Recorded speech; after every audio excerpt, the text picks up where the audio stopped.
Halo, Assalamualaikum warahmatullahi wabarakatuh. Perkenalkan, nama saya Wike Widya Saiful Putri. Di sini saya merupakan mahasiswa pendidikan masyarakat Universitas Siliwangi yang sedang melaksanakan kegiatan PLP di SKB Kota Tasikmalaya. Pada kesempatan kali ini, saya akan menjelaskan mengenai salah satu mata pelajaran paket C setara SMA untuk kelas 10 mengenai sosiologi. Materi yang akan saya sampaikan yaitu berkaitan dengan sejarah perkembangan sosiologi dan sosiologi sebagai ilmu pengetahuan. Silakan disimak videonya dengan baik ya. Terima kasih.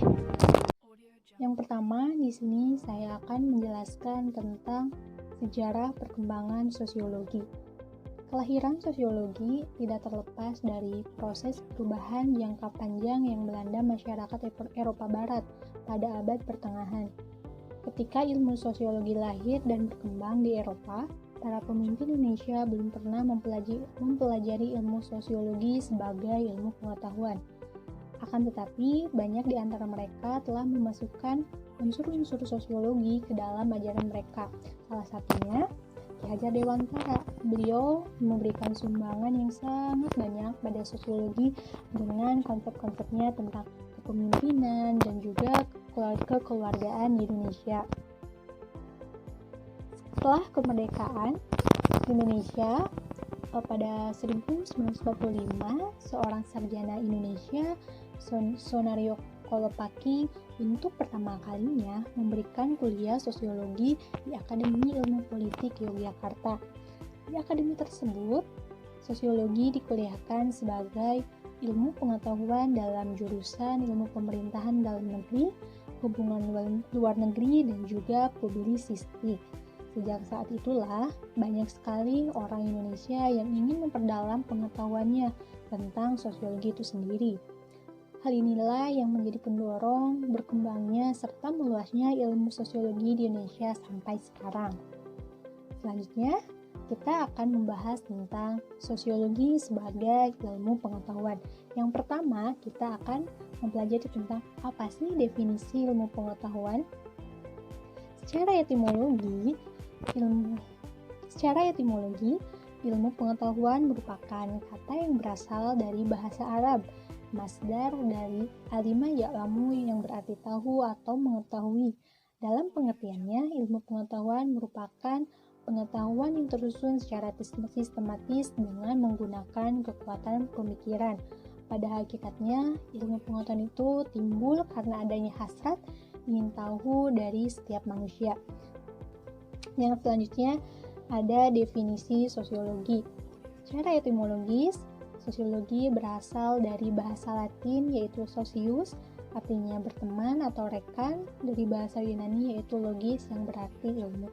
Jadi secara harfiah, sosiologi artinya ilmu tentang berteman ataupun ilmu tentang bermasyarakat. Ada beberapa pendapat ahli yang menjelaskan tentang beberapa pengertian dari sosiologi itu sendiri. Yang pertama dari Auguste Comte. Beliau mengatakan bahwa sosiologi adalah suatu ilmu positif mengenai hukum-hukum dasar dari gejala-gejala sosial yang dibedakan menjadi sosiologi statis dan sosiologi dinamis. Auguste Comte juga ini merupakan satu tokoh yang memperkenalkan istilah sosiologi untuk pertama kali. Jadi perlu dicatat ya, Auguste Comte itu merupakan tokoh yang memperkenalkan istilah sosiologi untuk pertama kalinya. Yang kedua, ada menurut Emile Durkheim. Beliau mengatakan bahwasannya sosiologi adalah ilmu yang mempelajari fakta-fakta sosial, yaitu fakta-fakta yang memang berisikan cara bertindak, berpikir, dan berperasaan di luar individu. Fakta-fakta tersebut mempunyai kekuatan untuk mengenakan individu. Dan yang ketiga ada pendapat menurut Selo Sumarjan dan juga Sulaiman Somardi.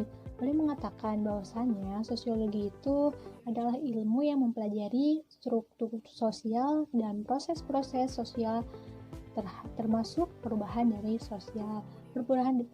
sosial itu sendiri. Selanjutnya, kita akan mengenal tentang sifat dan juga hakikat dari sosiologi. Sifat dan hakikat sosiologi itu jumlahnya ada kurang lebih 7. Yang pertama, sosiologi termasuk dalam rumpun ilmu sosial yang berhubungan dengan gejala-gejala kemasyarakatan. Yang kedua, sosiologi merupakan ilmu pengetahuan yang kategoris. Artinya, sosiologi membatasi diri dengan apa yang terjadi atau udah seen dan bukan apa yang seharusnya terjadi atau udah solid. Yang ketiga, ada sosiologi merupakan ilmu pengetahuan yang murni. Artinya, karena bertujuan untuk membentuk dan mengembangkan ilmu pengetahuan secara abstrak, bukan ilmu pengetahuan terapan ataupun yang terpakai. Yang keempat, sosiologi merupakan ilmu pengetahuan yang abstrak, artinya yang diperhatikan adalah pola dan peristiwa yang terjadi di dalam masyarakat. Yang kelima, sosiologi bertujuan untuk menghasilkan pengertian dan pola-pola umum. Yang ketujuh, sosiologi merupakan ilmu pengetahuan yang empiris dan juga rasional. Ciri ini terkait dengan metode yang dipergunakannya. Nanti juga kita akan mempelajari tentang metode dalam penelitian sosiologi itu sendiri. Dan yang terakhir adalah sosiologi termasuk ilmu pengetahuan yang umum dan bukan merupakan ilmu pengetahuan yang khusus. Artinya, sosiologi itu mengamati dan mempelajari gejala-gejala umum yang ada pada setiap interaksi dalam masyarakat secara empiris, seperti itu. Yang selanjutnya, kita akan membahas tentang ruang lingkup sosiologi. Ruang lingkup kajian sosiologi adalah masyarakat seperti kita dan juga gejala-gejala sosial sebagaimana mestinya. Ruang lingkup sosiologi yang mencakup pengetahuan dan pengkajian masyarakat meliputi hal-hal berikut. Yang pertama, kedudukan dan peran sosial individu dan keluarga, kelompok sosial dan masyarakat. Yang kedua, nilai-nilai dan norma sosial yang mendasari atau mempengaruhi sikap dan perilaku hubungan sosial dalam masyarakat. Yang ketiga, masyarakat dengan kebudayaannya. Dan yang terakhir adalah masalah-masalah sosial. Yang selanjutnya, kita akan mengenal tentang seperti yang tadi saya bahas di sebelumnya, kita akan mengenal tentang metode penelitian dalam sosiologi.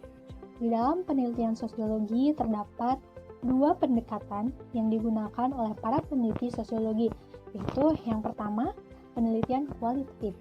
Yang kedua ada penelitian kuantitatif. Apa sih perbedaan antara penelitian kualitatif dengan penelitian kuantitatif? Di sini saya akan memberikan sedikit penjelasan. Yang pertama, penelitian kualitatif. Penelitian kualitatif merupakan penelitian yang mengutamakan kualitas data yang diperoleh. Semakin dalam dan lengkap suatu informasi merupakan indikator keberhasilan dari penelitian dengan pendekatan kualitatif ini.